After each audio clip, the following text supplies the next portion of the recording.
ජන්මදිනයේ කෙනෙකුගේ තේරුම අත්වශයෙන්ම දුක්ඛ සත්‍යයක් පහළ වීම නේද? දුක්ඛ සත්‍ය පහළ වීම තමයි පටිසන්ධි ගැනීම. මව කුසෙන් බිහිවීම.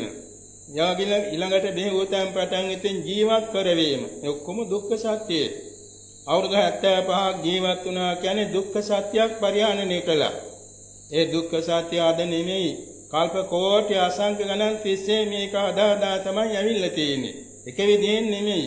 අනන්ත අපරිමාණ දුක්ඛ ධර්මයන්ට පාත්‍ර වෙමින් අනන්ත අපරිමාණ සැප සම්පත් වලට පාත්‍ර වෙමින් තමයි මේ ස්කන්ධ පරිහරණය දිගට ඇවිත් තියෙන්නේ.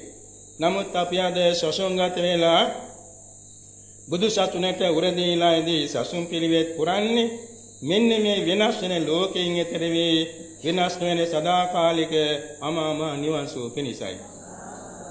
අතවාසී මගේ මේ ජීවන චරිතය ගැන මම විශ්වර කරන්න මෙතෙන්දි කාලය ගන්නෙත් නෑ කැමැත්තකුත් නෑ. කුඩාම කාලේ අතදරුවා කාලේ මට හිතලා තෙවන මං කෙටි කාලයක් ජීවත් වෙන්නේ මම මහාන වෙන්න ඕනේ මම මුලින් හිටියේ තැනට යන්න කියලා. මුලින් හිටියේ තැන හිතට පේනවා. කියා ගන්න තේරෙන්නේ නැහැ. ඊළඟට ඉතින් අකුරු කරන කාලයේදී මගේ වැඩිමල් සහෝදරයාට අකුරු කියන්න නැකතක් තිබුණේ. ඒ නැගදර මම ඉස්සෙල්ලාට පැනලා අකුරු කියලා. ඒ වගේ අධ්‍යාපන කාලයේ දක්ෂතාවයෙන් ඉගෙන ගත්ත නිසා මගේ ගුරුවරු මට බොහෝම හිතවත් උපකාර කළා.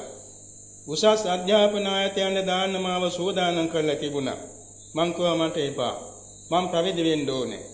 පාසල් ළමුන් මට කිව්වා අපිට ඉතා හොඳ ගුරුවරයෙක් කියලා එයි නේද කියලා. මං කිව්වා නෑ මං ගුරුවරයෙක් වෙන්නේ නෑ. මං පැවිදි වෙනවා. ඒකට සුදුසු අවස්ථාව ලැබුණා. වාසනාමේදී සිල් සමාදන් වෙන්න පුරුදු වුණා වැඩිහිටියන් එක්ක. කුඩා කාලයේ පටන් ආගමනුකූලව ජීවත් වුණා. ආරණ්‍ය සේනාසනයේ සම්බන්ධ වුණාට පස්සේ වඩාත්ම උනන්දුවෙන් ඒ කටයුතු දෙන්න අපට අවස්ථාව ලැබුණා. ඒ නිසාම පැවිදි වීමේ අවස්ථාව භාග්‍ය උදාපත් වුණා. පැවිදි වෙලාදට මං හිතන අවුරුදු 57ක් පෙරලා තියෙනවා. ගෙදරින් ඇවිල්ලා අවුරුදු 58ක් වෙනවා. කවදාකවත් නැවත ආපසු ගෙදර යන්න හිතුවේ නෑ. කවදාකවත් හිතේ පසුබට වීමක් ඇති වුණේ නෑ. කවදාකවත් මං අනුන්ව දොස් කියලා නෑ. අනුන් හෙලා දැකලා නෑ. අනුන් තෝජන කරලා නෑ. ඒ වගේම කවදාකවත් කෙනෙකුට මං වෛර කරලා නෑ. අනිත් අයමට කොයිතරම් බැන්නත් දෙඩුවත් දොස් කීවත් මං ගණන් ගන්නේ නෑ. ඇත්තන්ව මෛත්‍රී කරනවා. ඒ තරමට අපි හිත හදාගෙනයි සසුන් පිළිවෙත් පුරන්න ඉදිරිපත් උනේ පිළිවෙත් පුරන්නේ. ඉතින් ඒ කාලය තුල ගෙවිච්ච කාලය තුල අද ඊ වගේ මතකයි. ඒ ගත වෙච්ච කාලය තුල හොඳම ගුරුවරු අපට ලැබුණා. හොඳ සබ්‍රාහ්මචාරීන් වහන්සේලා අපට ලැබුණා. හොඳම වාසනාවන්ත පුණ්‍යවන්ත දායක මඬුළු අපට ලැබුණා ගියේ තැන. ඒ හැමදෙනාගේ උපකාර පිහිට ඇතුව අපි මෙතෙක් කාල සසුන් පිළිවෙත් පුරාගෙන ඉදිරියටම ආවා. සංස්කාරයන්ගේ ස්වභාවය හැටි තමයි මේ අසනීප වෙනවා, ලෙඩ දුක් වෙනවා, ඒවායින් අනිවාර්යයි. ඒවා කාට සාධාරණයි. ලෞතර බුදු වුණත් අසනීපකම් ඇති වෙලා තියෙන රහතන් වහන්සේලාටත් තියෙනවා. ඒ නිසා ඒවා පොදු සිදුවීම්. ඒවා ගැන අපි සංවේගී වෙන්නේ අවබෝධ කරගන්න තමයි මහන්සි වෙන්නේ. ඒ නිසා අද මේ ධර්ම දේශනා අවස්ථාව මීට පෙර කවදාකවත් මේ ස්ථානේ මෙහෙම කරලා නැහැ. මේ වගේ සරුව රාත්‍රික දේශනාම නැත්තම් පැයක තරම් දේශනා කරලා නැහැ මෙතන. සුළු වේලාවක් පැය භාගයක් විනාඩි 40ක් තරම් තමයි කෙටි කාලික දේශනා කරන්නේ බොහෝ සෙයින් වස් අවසාන පින්කම් වල. නමුත් මේ දවස්වල මේ අර මුලින් සඳහන් කළා තවුන මේ වටේට නාගස්වල මල් පිපිලා. වන පරිසරයේ බොහෝම ප්‍රසන්නව පවතිනවා. ඉතින් ඒ කාලේ අවස්ථාවක මේ ධර්ම දේශනාවක් මෙතෙන්දී පවත්වන්න ලැබීම ගැන මම සන්තෝෂ වෙනවා. එසේ නමුත් පසුගිය දවසේ මට බණ කියන්න අවස්ථාවක් ලැබුණා. එදා මම හොඳටම ගිලන් වෙලා හිටියේ. ඒ කියන්නේ ශරීරයේ රුධිර පීඩනය අන්තිමට බහලා තිබුණා. මට බණ කියා ගන්න අපහසු වුණා.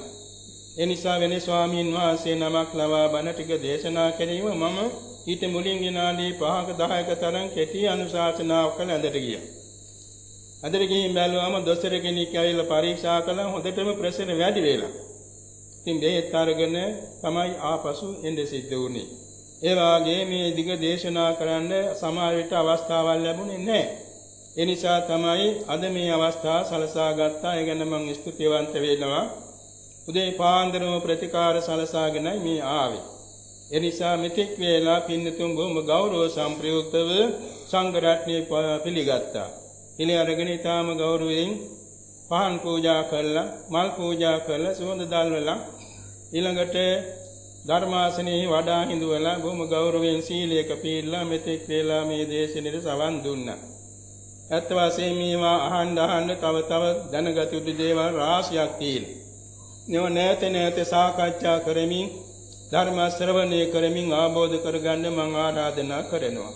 මෙතෙක් වේලා පුසින් මේ පැවැත් වූ ධර්ම දේශනාව තුළින් යම්තා කුසල සම්භාරයක් හිතේ පහළ වුණා නම්, සවන් දීමෙන් යම්තා කුසල සම්භාරයක් පහළ වුණා නම්, ඒ සියල්ලම ලෝතර බුදුරජාන් වහන්සේගේ ශ්‍රී මුඛෙන් දෙසූ දේශනාවක් ගැන හැඳින්වීමක් බැවින් ලෝට පිහිට වෙන්නේ ලෝ පහළ වී වදාළ සරුවක්යන් වහන්සේගේ ශ්‍රී පාද පත්ම මූලයේ මේ කුසල සම්භාරයේ බුද්ධ පූජාවක් වේවා කියලා අපි ගෞරව කරනවා.